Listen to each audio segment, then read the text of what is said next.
on the water today. I know a lot of people that bought boats recently and have asked me actually, just in passing, how to run the trim on a boat, how to properly do it. So I'll call this video how to drive a boat, but really it's more of a crash course in how to properly use the trim. The trim on your boat is, there's an up and down button, usually on your controller like this. And what it does is it tilts the engine. It doesn't matter if you're using an outboard like I have right here, or if you have an inboard outboard or a straight inboard engine, the trim functions the same way if you've got it. So essentially what I tell people about trim is I always start with the engine in the most downward position. I'm going to push down on my lever here. And sometimes you'll have a gauge on the dash, but I don't have that luxury here. I'm just going to turn you guys over to the engine view. There's up, trim. So if you're starting out and your engine's up a bit like that, what I do is I turn it down. In my case, you can hear it. You heard the hydraulics scream.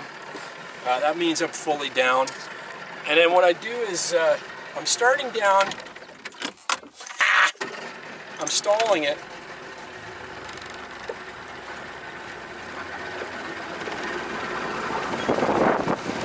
Starting with the engine completely down, in idle, providing you're in deep enough water. That's the other caveat. If you're starting at shore like I just took off from, where your engine's going to be on the bottom if you go right down, you can go slow with the engine up in shallower water. But if you're talking about driving, whether you're pulling a tuber or a skier or what have you, start with the engine completely down. And then what I do is I'm going to get a boat straightened out because I'm pretty close to shore here. Make sure you've got the depth to put your engine straight down, and then I'm going to slowly roll on the throttle. The idea with the trim is you want to keep the boat level. So once you get up on plane, what that means is the boat's going to be on the top of the water, not dragging into it. You'll see the boat start to level out. When that happens, you can slowly give it a little bit more trim. And what I do is I just bump the trim up just a little bit at a time.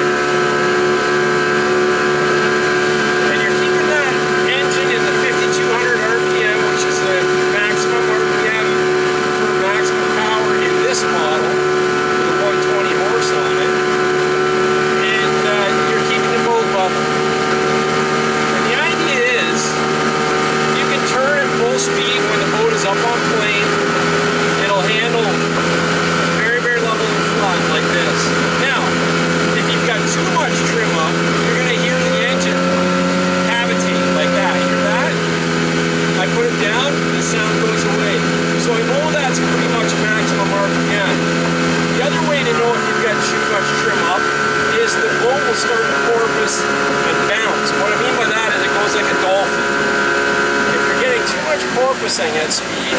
There we go. Now we're porpoising. See that? Feels good, right? But it looks stupid and it doesn't give you top performance, so you might spill a beer. So what you do is you trim down and that'll get rid of the porpoising. So I don't have a gauge on this boat. I just go by feel. And you'll learn it. Don't be shy about experimenting with it, but you will learn how to use trim properly.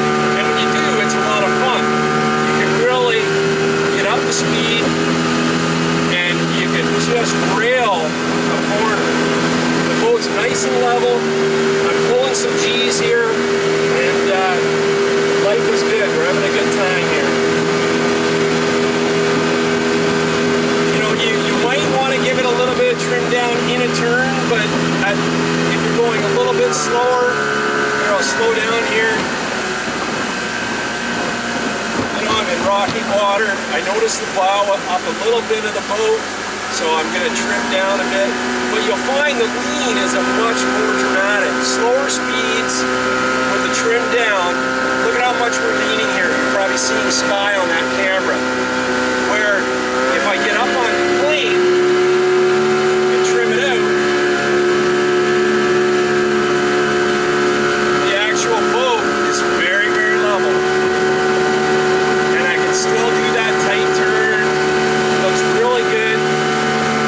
We're all airplanes passing above. And away we go.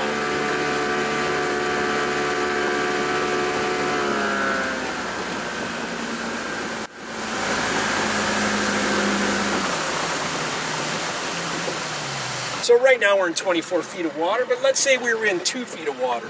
I'm actually going to trim up my engine so that the prop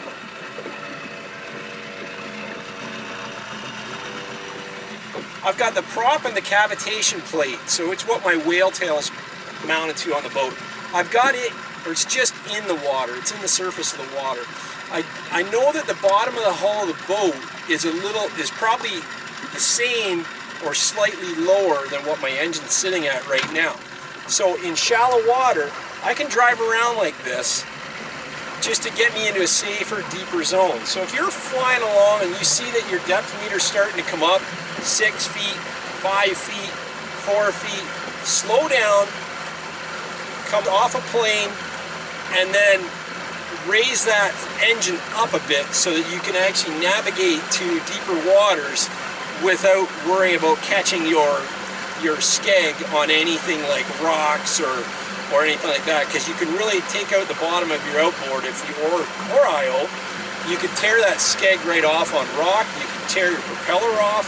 You could hurt the gearing in the bottom end of the lower unit of your engine, and that's not fun at all.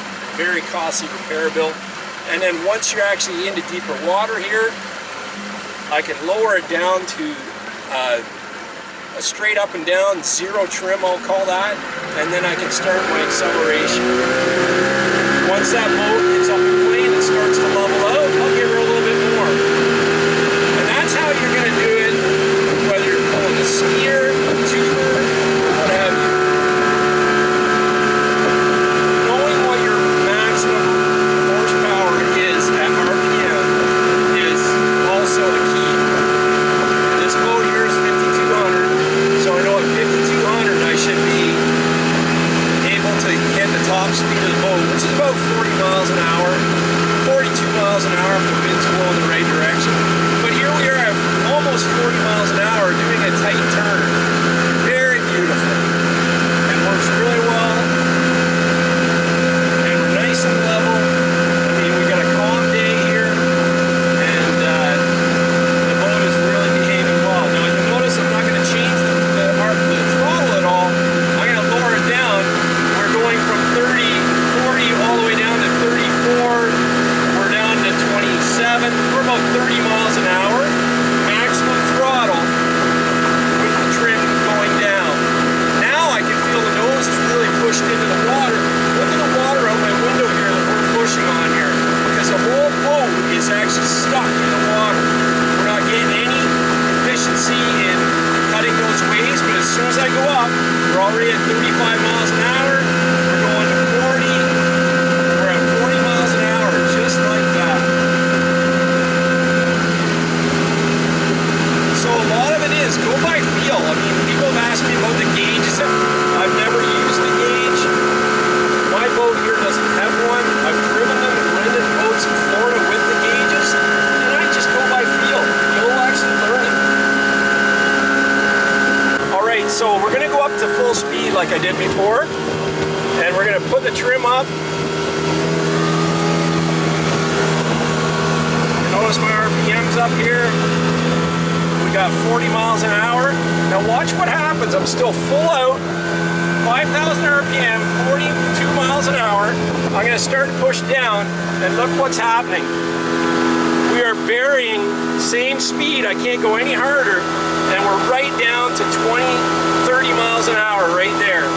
And we dropped RPM. And as soon as I start to go up, watch, I'm going to bump it up. I'm going to go bump, bump, up, up, up. Look at the speed. Up. And look at the RPM. It bumped up there too. And we're already back up to 40 miles an hour at 5,200 RPM. That's about all this boat's good for. Not using trim or boating with the trim fully down is not going to get the best performance from your boat, and you're going to burn more fuel. Another thing I see all too often is people starting with the trim too high. This makes the bow point skyward and plows the boat into the water, making it harder to get on plane. This is wrong. If this happens, trim down to bring the bow down, and then slowly start to trim up to get the boat back on plane.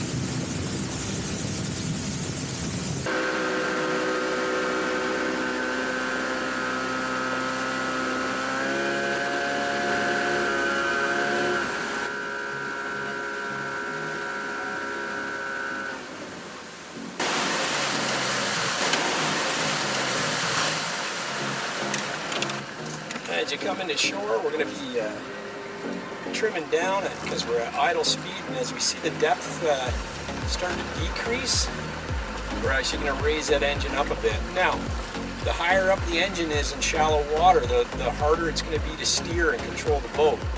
So it's you have to be willing to do that little bit of a dance, because when that engine's up out of the water, there's not as much of a keel to give you some directional stability on this thing. So I'm in about 3.4 feet of water. I know that's well deep enough for this outboard to go in, and I'm just going to straighten my vessel around. And once it's straight, I can start to bring the engine up a bit. I don't want it right out of the water because that's the cooling of the engine as well. And then once I get to the zone where I want to park the boat here, I'll just kill the throttle and let it coast in.